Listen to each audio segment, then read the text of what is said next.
Hello friends, welcome back to our YouTube channel fire fighter. नमस्कार दोस्तों, कैसे हो आप? आशा करता हूँ आप सभी कुशल मंगल होंगे। दोस्तों, काफ़ी कमेंट आ रहे हैं रिज़ल्ट को लेकर कि रिज़ल्ट कब आ रहा है, या वैकेंसी में जो है कुछ न्यूज़पेपर जो है सोशल मीडिया प्लेटफॉर्म पे भी वायरल जैसे न्यूज़ें हो रही है कि भाई इस वैकेंसी पे सटे आ गया है। तो पहले जो है कोर्ट केस है वो फाइनल होगा, उसके बाद ज्वाइनिंग होगी। ऐसा क्या कुछ चल रहा है, मतलब बहुत से फ़ोन कॉल मैसेज रिसीव हुए हैं। इसलिए मैंने सोचा चलो अभी आप सबको बता देते हैं। तो कुछ लोग कह रहे हैं वैकेंसी में जो फिजिकल प्रैक्टिकल दोबारा होगा, ऐसा वैसा, मतलब बहुत से न्यूज़ आपको मिल रही होगी। अगर आप अगर डॉक्यूमेंट तक पहुंच गए हैं, अगर आपका डॉक्यूमेंट हुआ है, तो जाहिर सी बात है अगर ऐसी न्यूज़ आपको मिलती है तो बहुत थोड़ा झटका सा लगता है। इसलिए मैंने सोचा कि चलो वीडियो के माध्यम से आप सबको बता देते हैं कि क्या चल रहा है वैकेंसी में और अगला स्टेप क्या होगा। तो सबसे पहले जो वैकेंसी हुई है 1420 लोगों का, और कुछ प्लस और भी लोगों का डॉक्यूमेंट वेरिफिकेशन हुआ है। कुछ अन्य कांड से, जैसे कोई कोर्ट केस है, बाई केस है, जो भी कैंडिडेट शामिल हुआ है फाइनली, तो उसका भी जो है फिजिकल प्रैक्टिकल हुआ लास्ट में, और उनको भी शामिल किया गया है। तो इस वैकेंसी से रिलेटेड लगभग जो थे वो उनका फिजिकल के बाद जो है डॉक्यूमेंट हो गए। डॉक्यूमेंट जिन लोगों का हो गया उसके बाद शॉर्टलिस्ट किया जाएगा, तो दो सूची बनेगी। एक आपकी जो सूची होती है उसमें जो कैंडिडेट जिनका डॉक्यूमेंटली पूर्ण रूप से सही है और जिसकी जांच पड़ताल में ओके रिपोर्ट है, मतलब उससे पहले जब वो डॉक्यूमेंट करते हैं वहाँ पे आपका डिप्लोमा सर्टिफिकेट जो जिसमें उसमें कोई इश्यू ना हो, तो वो आपको क्लियर लिस्ट में डालते हैं। और एक प्रोविजनल लिस्ट होती है जिसमें अगर आपका उससे पहले कोई जाति मूल का कोई इश्यूज होता है, या कुछ मार्कशीट में उनको दिक्कत लगती है, या डिप्लोमा आपने नहीं लगाया, वो प्रोविजनल में डालते हैं। प्रोविजनल सूची पहले रीचेक होती है। एक बार रीचेक होने के बाद जिनमें अगर कुछ शॉर्ट लिस्ट कैंडिडेट हैं, कुछ उनका क्लियर इश्यू सेफ हो जाता है, तो उनको फाइनल जो सूची होती है अपनी क्लियर में उसमें डाल देते हैं। लेकिन इसमें प्रोविजनल सूची में पहले जो चांस था कि मेरिट बढ़ेगी, मेरा अनुमान था कि ओबीसी की मेरिट 192 के आसपास रहेगी फाइनल की। लेकिन अभी पॉइंट एक मतलब 191 के आसपास जो जिसका ओबीसी में उसका सिलेक्शन होने के चांसेस है। क्यों है मैं आपको बताता हूँ कि प्रोविजनल जो लिस्ट है वो काफ़ी बड़ी होगी इस बार। तो ऊपर जो तकरीबन कैंडिडेट हैं उनमें काफ़ी कैंडिडेट ऐसे हैं जो प्रोविजनल सूची में हैं।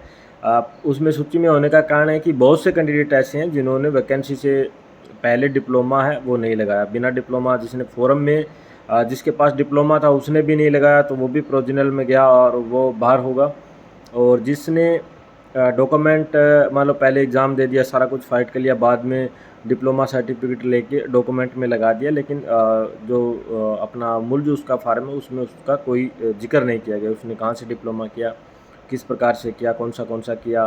तो वो चीज़ें हैं कि जिस प्रोविजनल सूची में ये कैंडिडेट ज़्यादा हैं। प्रोविजनल सूची का इन्फॉर्मेशन है कि प्रोविजनल सूची में काफ़ी कैंडिडेट हैं, कि तकरीबन 300 के आसपास कैंडिडेट है। तो ये 300 अगर 600 से आगे 200 कैंडिडेट हैं या 150 200 हैं, तो मेरिट अनुमानता फिर नीचे आ जाएगी। मतलब जितना हमने चांस माना था कि जितना प्लस जाएगी उसके अकॉर्डिंग अब इतनी प्लस नहीं जाएगी। मान के चलिए 191 के आसपास मेरा अनुमान है। पहले 192 के आसपास था, लेकिन अब 191 अगर ओबीसी कैंडिडेट का टोटल स्कोर बोर्ड आपको दिखा भी दिया है, तो 191 अगर आपका स्कोर बोर्ड बोल रहा है तो फाइनल चांस है कि आप एलिजिबल हो सकते हो। क्योंकि इस बार प्रोविजनल सूची में काफ़ी इश्यूज़ हैं, और डिप्लोमा विदाउट सर्टिफिकेट और कुछ डॉक्यूमेंट इश्यूज़ वाले कैंडिडेट या कुछ अदर ज्वाइनिंग करके, मतलब आपका जो है ऊपर से मेरिट है वो डाउन आती नज़र आ रही है। तो अब 191 के आसपास अगर ओबीसी की मैं बात कर रहा हूँ, जनरल अपना उसके अकॉर्डिंग देख लें, प्लस एक रहेगी जनरल की भी ओबीसी के अकॉर्डिंग। तो अब जो आपका महीने भर का टाइम अनुमान है कि 1 महीने के आसपास का टाइम लगेगा। 1 महीने के आसपास आपकी जो दोनों सूची आ जाएगी, जिसमें आप 600 की एक लिस्ट आएगी जिसमें एलिजिबल कैंडिडेट मेरिट के अकॉर्डिंग रहेंगे, बाकियों के वो वेटिंग में रहेंगे, या जिस प्रकार से भी उनको वेटिंग क्लियर होगी, वेटिंग भी आएगी इसकी। तो जो 5-10 कैंडिडेट आउटर में हैं 610 के आसपास, तो उनका चांस रहता है कि वो क्लियर होंगे, और कुछ फायर ऑप्शन में चले जाएंगे ऊपर से। तो अनुमान है कि कैंडिडेटों के जितने उम्मीद थी उससे नीचे जो है मेरिट रहेगी।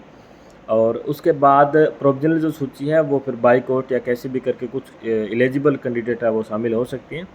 और इसमें अगर कोई हैवी जो जैसे मेजर कोई कोर्ट केस है, कोई इश्यूज़ है, तो उसकी सीट वैकेंट रखी जाएगी। उसका प्रोसेस अगर जॉइनिंग से पहले क्लियर होता है तो ठीक है, नहीं तो अगर नहीं होता है तो उसकी पोस्टें होल्ड करने के बाद इस चीज़ को जो है फाइनल किया जाता है कि भाई चलो इनको जो कैंडिडेट एलिजिबल है उनको जॉइनिंग दे दी जाए, और जो बचे हुए हैं जिनका कोर्ट केस है, कोई मेजर इशू है, और उस केस को भी देखा जाएगा कि उसमें ओरिजिनल जो है क्वालिटी ओरिजिनलिटी उसमें कितनी है, उसमें कितना जान है, तो उसके अकॉर्डिंग उसकी सीटें रिजर्व रखी जाती हैं। बाकी छोटे मोटे केसों को काउंट नहीं किया जाता, वो तो सीधा आप सबको पता ही है उनका क्या होता है। तो अभी जो है आप ये जो मतलब न्यूज़ जो फैल रही थी इसके बारे में आप सेफ रहें। अपने डॉक्यूमेंट है, जॉइनिंग से पहले जो डॉक्यूमेंट चाहिए जाती है मूल आपको, फिर न्यू वगैरह जो बनाने होते हैं, तो वो डॉक्यूमेंट जो है अगर इतने आपके नंबर है तो डॉक्यूमेंट जो जो भी हैं आपके वो तैयार रखें। 1 महीने के आसपास का टाइम है आपके पास, 1 महीने के लमसम आपका जो है अपडेट आपको मिल जाएगा। और अगर कोई नई अपडेट मिलेगी तो आपको जल्दी उसके बारे में भी जानकारी देंगे।